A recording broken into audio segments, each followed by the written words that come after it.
On today's Locked On Texans podcast, is change on the horizon for the Houston Texans. Lovie Smith may have possibly hinted at Kyle Allen appearing this season, and the rookies, the ups and downs of the first season, why this can be used as a learning lesson for the young guys moving forward in their NFL careers. You are Locked On Texans, your daily Houston Texans podcast, part of the Locked On Podcast Network, your team every day.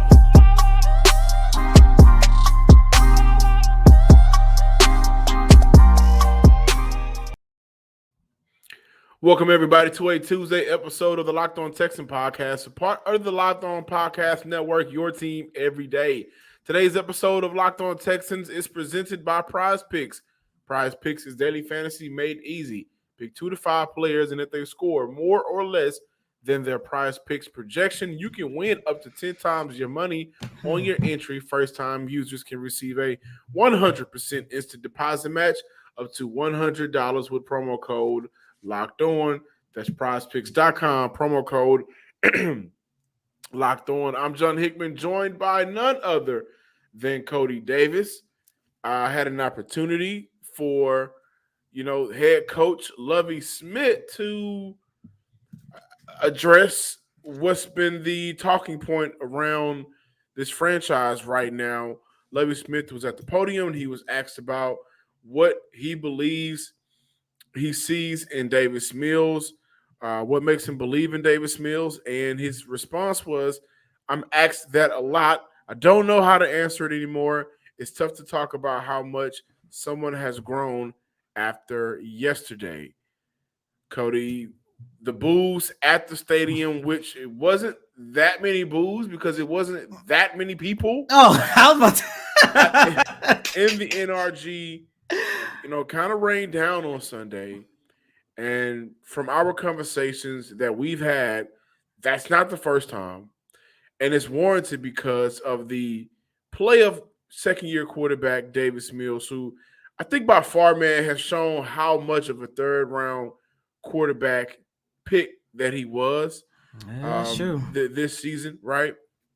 Selected around Kyle Trask. So there was another quarterback that was Kellen Mond. They were all kind of close to one another in terms of drafting, draft area. But both of those guys went into situations where they didn't have to play their rookie year, right? Both of those guys went into situations where it's okay if I'm a third-round quarterback or, third or later round quarterback, I can sit and learn and not have to worry about having a franchise on my shoulders. Whole lot different for Davis Mills, which is why I think that they have tried to see it through, allow him to see it through, but not good this year. Those were Lovie Smith's comments. How do you respond? The one thing I would give the Houston Texans, that after the 2021 campaign ended, the one thing that I got from Nick Caserio, at the time David Culley, later turned into Lovie Smith, at the time Tim Kelly, later turned into Pep Hamilton, was the fact that it did not matter what went on throughout the offseason and throughout the 2021 campaign. They were going to give Davis Mills an opportunity to showcase whether or not he can be the starting quarterback for the future. And as we sit here on November 22nd, 2022, entering week 12 of the season with a 1-8-1 record, I think we can all agree that Davis Mills has not lived up to that promise. But John, I don't understand the outcry to have Kyle Allen play this season. I understand that Davis Mills has looked bad. I understand that Davis Mills has made a lot of us look like fools, including me. I understand all that. But as I said on yesterday's show, and I'm going to repeat it again, you're 1-8-1. The season is lost. And when I take a look at the Houston Texans, a lot of their problems also goes beyond of the play of Davis Mills. With that being said, at this point, it is in the Texans' best interest to continue to develop their young guys and to see what they can do. And look, I say all that just to say they were confident, they wanted, and they did. Give Davis Mills an opportunity to go through the season and just continue with it. Because, John, I don't understand what Kyle Allen is going to provide to this organization. I don't see it. I'm sorry. Well, like I mentioned on yesterday's show, we talked about Kenyon Green getting subbed out. Well, that maybe didn't make a lot of sense because I don't think that Justin McCray would do a better job than what the rookie was doing on Sunday going up against Allen and Payne. That's what we know about a backup player for this season. We don't know what Kyle Allen can or cannot do for this offense this season because we haven't seen it. And so I look at Davis Mills. We've seen everything I think we possibly need to see. No, yeah, And I agree. I agree. And I think that it makes sense if you really sit down and say, you know what? We gotta make a move. Because now I think it will affect the players around you, the locker room. What is making him so untouchable that we have to be discreet about, whether or not he should be the starter, and now it's an issue when you're getting called out in the press conference and media. What about him? It's making him, we got to keep giving him chances after chances. Not much. He is a third-round quarterback, right? And I say that because normally first-rounders will give that type of leeway. Like, I immediately think about the New York Jets and how bad Zach Wilson has been playing. Did you know Joe Flacco has more passing touchdowns than Zach Wilson in least amount of games? But John, that's my thing. Hold on, let me get this right. That's my thing. The Jets are sitting with a 6-4 record, so it makes sense for them to replace Zach Wilson because he's playing like trash. They still have an opportunity to get into the playoffs. Right. The Houston Texans do not. But to clarify where I was going with it, I'm saying, what about Davis Mills is getting him this time like the Jets are giving Zach Wilson? There isn't much. So now I think it becomes a locker room issue if you don't consider moving on from this quarterback. Before I move on, I do want to say that Lovie Smith said that the coaching staff makes the decisions on lineup changes. Process involves position coaches and coordinators. If there's something major, everyone is involved and communicated with, including Nick Caserio and Cal McNair. Hard to believe a meeting will not be had this week about moving on from Davis Mills as your starting quarterback. And with that being said, before moving on, I do want you guys to listen to what Lovie Smith had to say about what he is seeing out of Kyle Allen at practice. Well, I think what we've seen in practice, I think most NFL teams, the guy that's in the backup role doesn't get a lot of reps. But what the backup does is he goes against the number one defense the majority of the time. So Kyle can make all of the throws. He has a history of good play in the NFL. And, again, he's a veteran that's been in this situation, gets rid of the ball quickly. There's a lot of things to like about what Kyle has done. And when he played in the preseason with the limited amount of time that he had, I thought he did a pretty good job. It's the holiday season, which means it's all about fall sports. And with fall sports comes a lot of different ways you are able to make some money. With Prize Picks, the money don't stop. It actually keeps rolling. Super simple, super easy. Pick 2 to 5 players, and if they score more or less than their Prize Picks projection, you can win up to 10 times your money on any entry, not competing against other people. It's just you versus the projections available. Includes NFL, NBA, NHL, PGA, college basketball, men's college basketball, women's college basketball, college football, everything out there, including cricket. Oh, yeah. Entries can be made in 60 seconds or less. It's that easy, safe and fast withdrawals. Also currently operational in over 30 states, including Canada. So download the PrizePicks app or go to prizepick.com to sign up today and play daily fantasy sports. First-time users can receive a 100% instant deposit match with up to $100 with promo code Locked On. That's promo code locked on. And ladies and gentlemen, I also want to let you guys know about our friends over at Turo. Turo is the world's largest car sharing marketplace. With Turo, you can book any car you want, wherever you want it, from a community of local hosts across the US, the UK, Canada, and coming soon to Australia. Forget the boring car rentals. Drive your car that you want from a local host of marketplace of local hosts at Turo.com. Welcome back in, ladies and gentlemen, to this Tuesday installment of Locked On Texans. And of course, we're still talking about one of the worst performances in franchise history. And John, I know it seemed like every single week I come on this show and say it, but the product that the Houston Texans have been putting out on the field, it's been disappointing. I'm not going to say it's been bad, which it has been bad, but which I just can't get over the promise that, the little bit of the promise that this team came into the season with.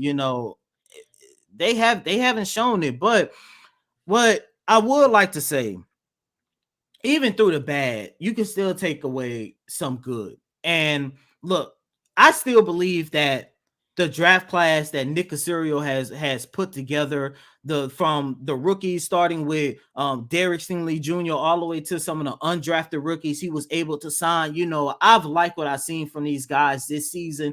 And in the words of Lovie Smith, I know that is hard to say, especially after the performance that took place on Sunday, because no rookie showed anything in that loss against the Washington Commanders. But John, we talked about it a little bit on yesterday, and I want to bring it back up again today. It hurts. It sucks to see, but at the same time, I truly do believe that it doesn't matter if it's Keon Green, who on yesterday had 2 penalties. Davis Mills was sacked 5 times. He had 2 of those 5 sacks. Terrible performance from Keon Green. We've been talking about Jalen's Petrie play. It hasn't been as effective as it was at the start of the season during preseason. And then of course you take a look at Dameon Pierce, a career low 8 yards on the ground. The draft class did not look good on Sunday, but John, I truly do believe that even though we are watching these guys struggles as of right now, we are watching these guys build something for the future in terms of their development. Now, before moving on, I had an opportunity to ask Lovie Smith about watching film with Keon Green, and how do you go about using that moment as not only a learning curve, but also using it as a moment where they don't get down on themselves too often? Well, what we do, it's big boy business a little bit too. What we do, good or bad, we go through everything that has been done, in the previous game, and that's what we're going to do with Kenyon.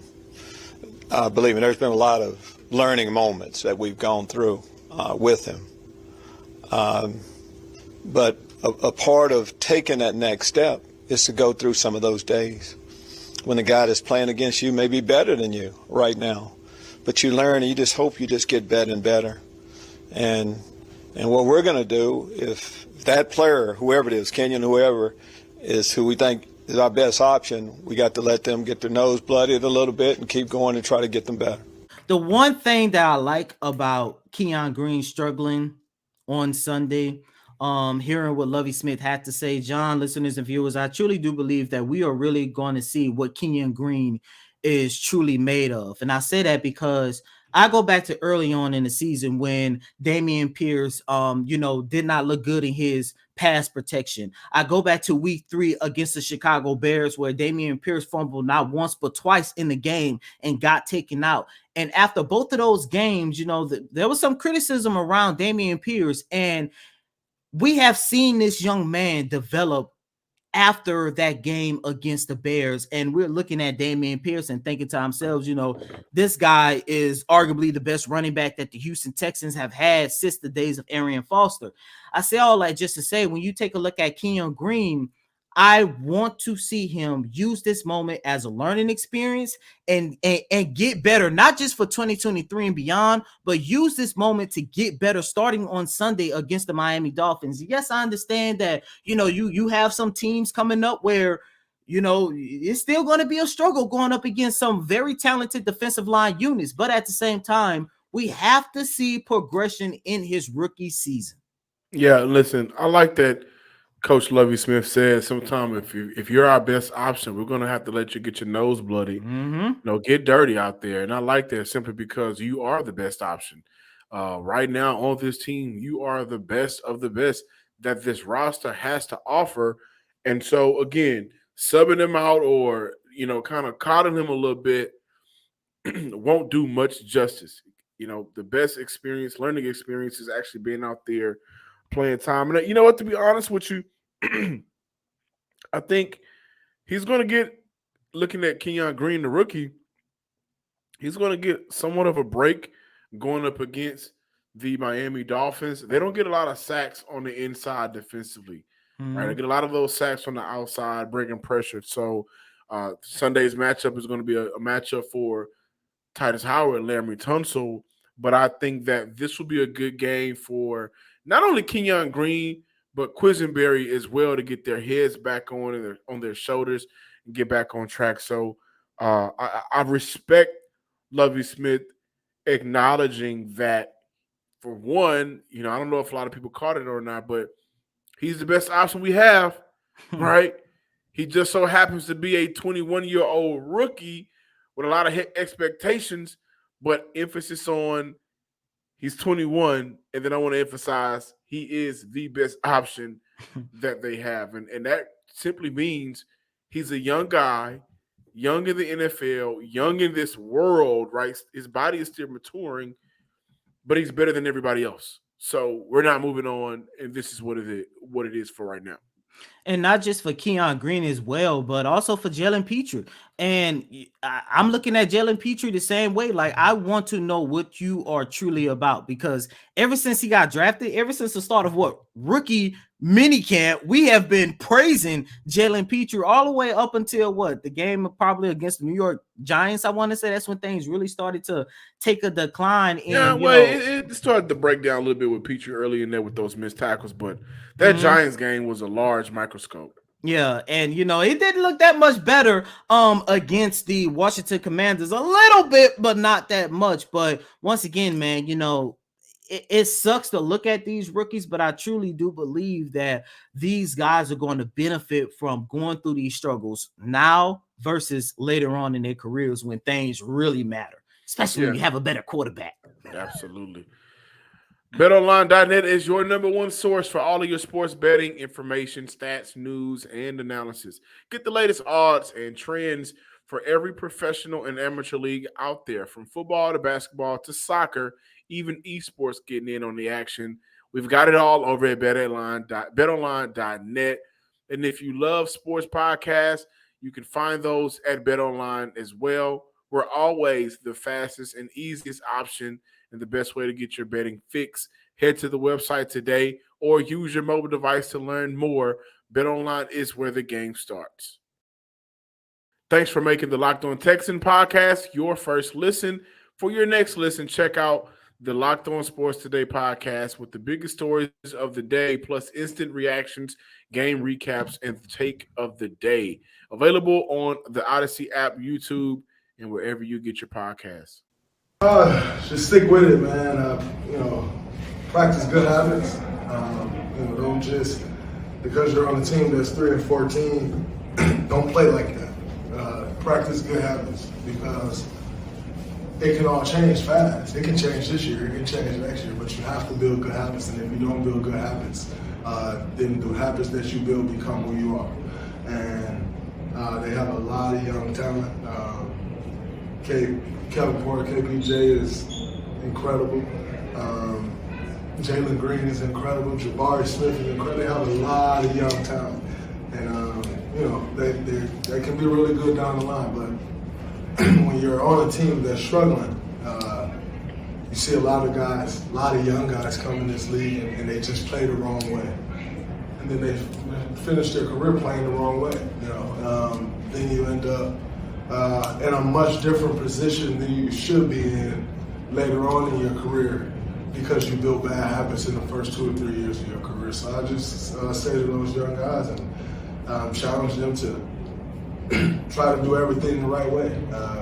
I know they're being taught the right way, so just practice that because in the long run, that's what's going to change us from a losing team to a winning team, a losing young talented team to a winning veteran team. Welcome back in, ladies and gentlemen, to this Tuesday installment of Locked On Texans. And yes, I understand. Hearing and seeing Draymond Green on Locked On Texans probably threw a lot of you guys for a loop. For those of you guys who know, some of you guys may not know, but I also cover the Houston Rockets as well. And after the Texans lost to the Washington Commanders, I had to head over to Toyota Center and cover the Rockets versus the Golden State Warriors. And after that game, I had an opportunity to catch up with Draymond. And I asked Draymond, what advice would you give to a rebuilding team like the Rockets? And when he started talking about building good habits and making sure that you are not playing the wrong way, I could not help but think about the Houston Texans as well. And the Golden State Warriors, man, they struggled for a very long time. And ever since, Steph and Draymond and Clay and all those boys came in, they basically built something special in the NBA. But there was one time a team just like the Houston Texans, it seemed like they could never get it right. And then, of course, as we know now, 4 championships in, they got it right. But I say all I just say, John, when I take a look at the Houston Texans and I take a look how they rebuild have started over the last 2 years, I kind of feel like the Texans are in danger of putting together a fair rebuild to where they will be establishing a losing culture. And not only that, you heard what he said about playing not playing the wrong way. It also takes me back to a conversation we had here several times here on this show, whether that's Derek Stingley, whether that's, Damian Pierce, whether that's Davis Mills, do the Houston Texans actually have the right personnel's in position to help these players play to their strengths and of course help this organization move forward? Oh man, that's a tough question. I kind of feel like it's not only strictly on the coaching staff, Mm-hmm. the issues with the Houston Texans. We just heard not Davis Mills, Lovie Smith in regards to Davis Mills. He communicated that if it's something major, then you got Cal McNair and Nick Caserio involved on the decision. Mm-hmm. And I personally believe that major on-field football decisions shouldn't necessarily, be a concern for your owner. And if it's a on-the-field issue that is, holding your team back, then it should be your head coach that says, we may need to move on from this player at this time, or at the very least give him a break to breathe. I don't know if Nick Caserio should be a part of that process if the play is just downright visibly bad. But I wanted to say that to say this. If we look at Lovie Smith's tenure, not even a full year in since he got hired so far for the Houston Texans, practicing wrong, playing wrong. I don't know if we can put all of the blame on Lovie Smith simply because I've acknowledged that I believe Pep Hamilton is being handcuffed with his play calling because of the inabilities of his quarterback. And there may be a percentage of the success Lovie Smith could or hasn't been able to achieve yet because he may be handcuffed by some things behind the scenes with some decisions he may want to be 100% on. It's just not getting backed. But I am on the train of saying that Lovie Smith should be done after this year, or at the very least, if he continues to be the head coach, then okay, a new DC I think is important. Maybe there's more of a collective team with play calling. I'm not 100% sure, but I've seen the Ben McDaniels talk, and I don't know how much smoke that needs to have. But with this team, man, you just never really necessarily know where all the blame should be pointed at. And I think that kind of hurts who or who should not be in a certain position, which in the end affects the players because it goes back to what Draymond Green is saying. In the NFL, it's not only practicing good habits, but it's also continuously being put in good positions to succeed. And that's an issue with the Houston Texans all in itself. Um, it is a culture issue, right? And it was a culture issue whenever they were making it seem like the cleansing of the culture was top priority, but now it still seems like, we're only a couple of weeks removed from Jack Easterby. What is the real DNA of this culture? That's all the question now. And you hate for it to end up really hurting or stunting the growth of some of these young bucks, man. You don't want to see, Kenyon Green playing by the wayside in a couple of years because maybe a position coach was brought in that because of a connection, not necessarily because that player could get better. Not accusing them, just saying, what if that's the case, right? Maybe you don't want to see Jalen Petrie by the wayside or Stingley by the wayside because the utilization of those players and their talents and the lack thereof at times throughout the games, which could potentially hurt this team. All I'm saying is, man, they got to get it right. They got to get it under control. They have to create a DNA that they can stand 10 toes on. And then from there, you just hope that the young guys can soak it all in and get better day in, day out. They got to. And John, it doesn't matter if they keep Lovie Smith or not. Next year is going to be, I think, the most crucial year on what direction the Houston Texans go in. Because you cannot go for a third consecutive season having everyone from the fans and media members looking at the roster, looking at the play calling, looking at what's going on in upper management, and we all keep coming back to what the hell was that and what the hell is going on. Like I keep mentioning, man, they have to find stability, whether that's with Lovie Smith or not. Next year is going to be very crucial because if not, you're always going to find yourself back at square one. Thank you guys for checking out today's episode of the Locked On Texans podcast. Be sure to follow us on Twitter at Locked On Texans. Follow me on Twitter at John_Hickman12. Also like, comment, subscribe on YouTube under the name Locked On Texans. And as always, I'm your host, Cody M. Davis. Please remember to follow me on Twitter at CodyDavis_24. Once again, it's Cody, COTYDAVIS_24. Until next time, ladies and gentlemen, peace.